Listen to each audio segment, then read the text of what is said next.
Pride and Prejudice, by Jane Austen. Chapter 6. The ladies of Longbourn soon waited on those of Netherfield. The visit was returned in due form.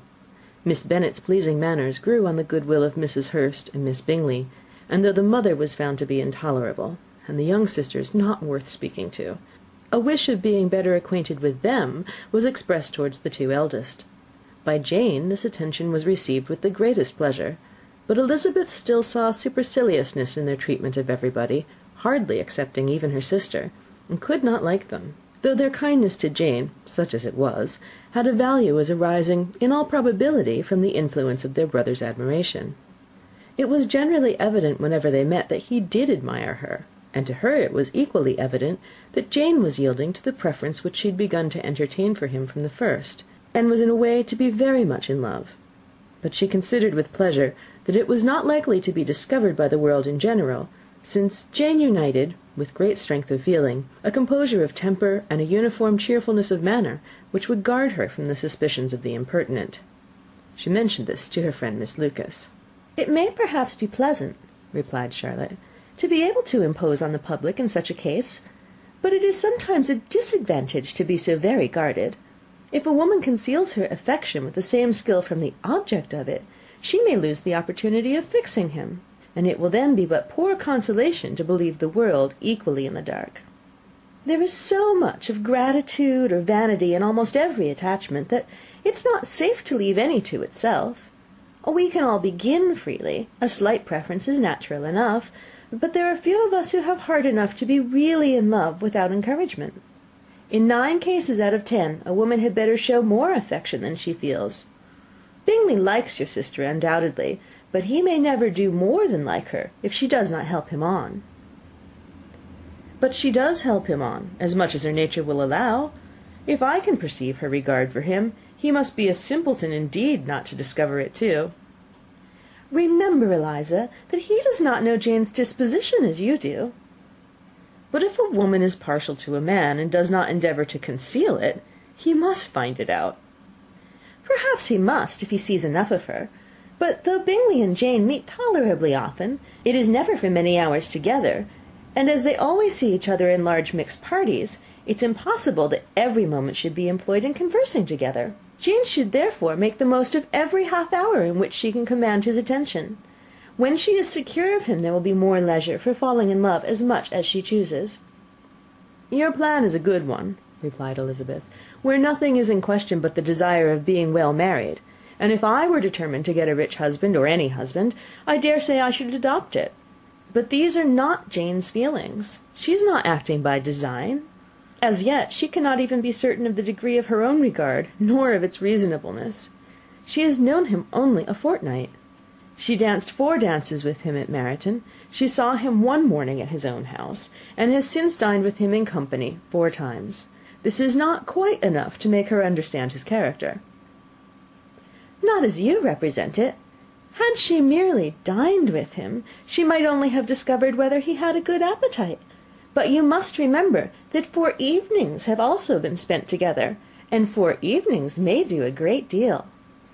"Yes, these 4 evenings have enabled them to ascertain that they both like vingt un better than commerce. But with respect to any other leading characteristic, I do not imagine that much has been unfolded."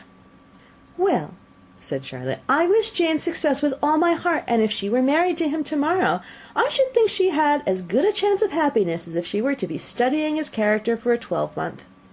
Happiness in marriage is entirely a matter of chance. If the dispositions of the parties are ever so well known to each other, or ever so similar beforehand, it does not advance their felicity in the least. They always continue to grow sufficiently unlike afterwards to have their share of vexation, and it's better to know as little as possible of the defects of the person with whom you're to pass your life." "You make me laugh, Charlotte, but it's not sound. You know it's not sound, and you would never act this way yourself." Occupied in observing Mr. Bingley's attentions to her sister, Elizabeth was far from suspecting that she was herself becoming an object of some interest in the eyes of his friend. Mr. Darcy had at first scarcely allowed her to be pretty. He had looked at her without admiration at the ball, and when next they met, he looked at her only to criticize. But no sooner had he made it clear to himself and to his friends that she hardly had a good feature in her face, than he began to find it was rendered uncommonly intelligent by the beautiful expression of her dark eyes. To this discovery succeeded some others equally mortifying. Though he had detected with a critical eye more than one failure of perfect symmetry in her form, he was forced to acknowledge her figure to be light and pleasing, and in spite of his asserting that her manners were not those of the fashionable world, he was caught by their easy playfulness. Of this she was perfectly unaware. To her he was only the man who made himself agreeable nowhere, and who had not thought her handsome enough to dance with. He began to wish to know more of her, and as a step towards conversing with her himself, attended to her conversation with others. His doing so drew her notice. It was at Sir William Lucas's, where a large party were assembled. "What does Mr. Darcy mean," she said to Charlotte, "by listening to my conversation with Colonel Forster?" "That's a question which Mr. Darcy only can answer. But if he does it any more, I shall certainly let him know that I see what he's about. He has a very satirical eye, and if I do not begin by being impertinent myself, I shall soon grow afraid of him." On his approaching them soon afterwards, though without seeming to have any intention of speaking, Miss Lucas defied her friend to mention such a subject to him, which immediately provoking Elizabeth to do it, she turned to him and said, "Did you not think, Mr. Darcy, that I expressed myself uncommonly well just now, when I was teasing Colonel Forster to give us a ball at Meryton?" "With great energy, but it's always a subject which makes a lady energetic." "You are severe on us." "It will be her turn soon to be teased," said Miss Lucas. "I am going to open the instrument, Eliza, and you know what follows."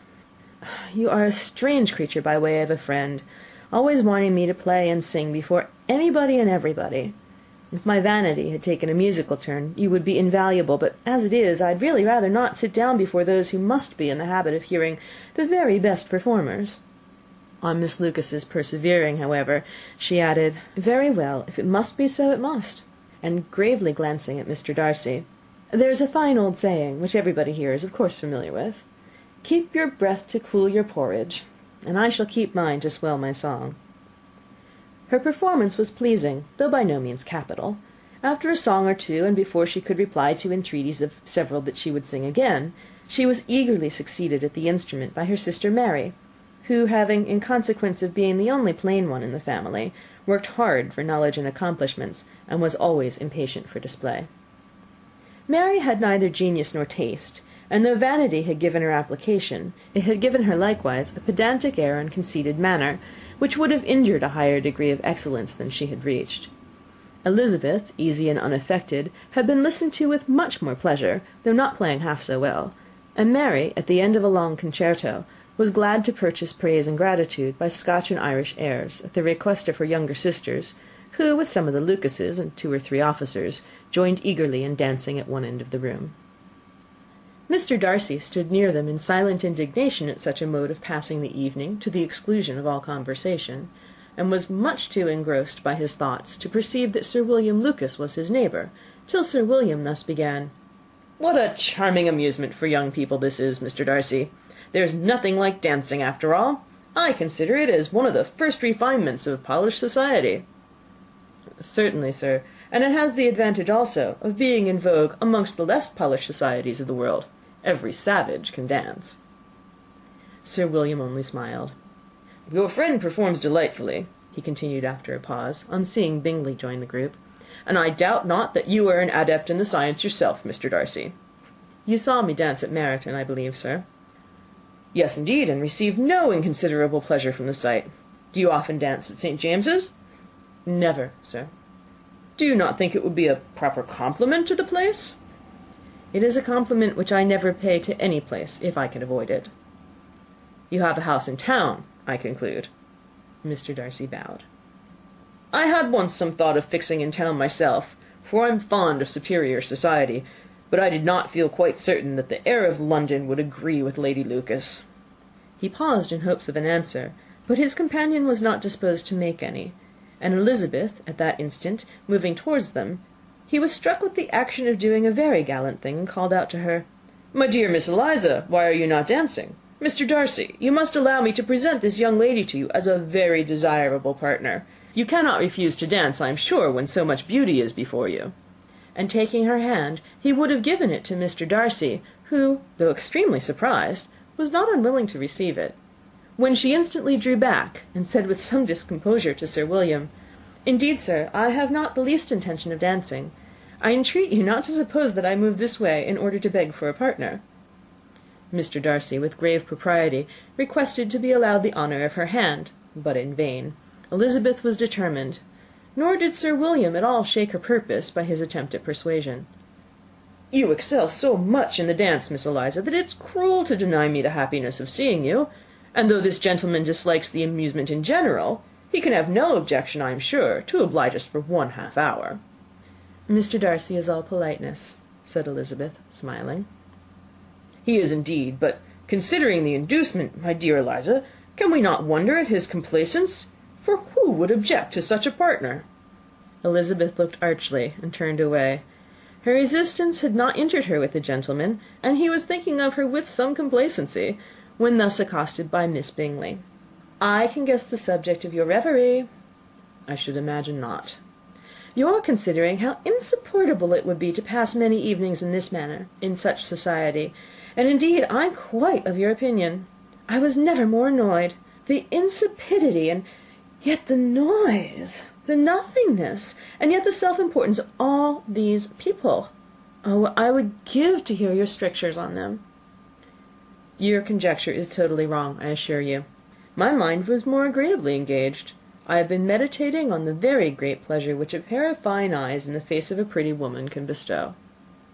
Miss Bingley immediately fixed her eyes on his face, and desired he would tell her what lady had the credit of inspiring such reflections.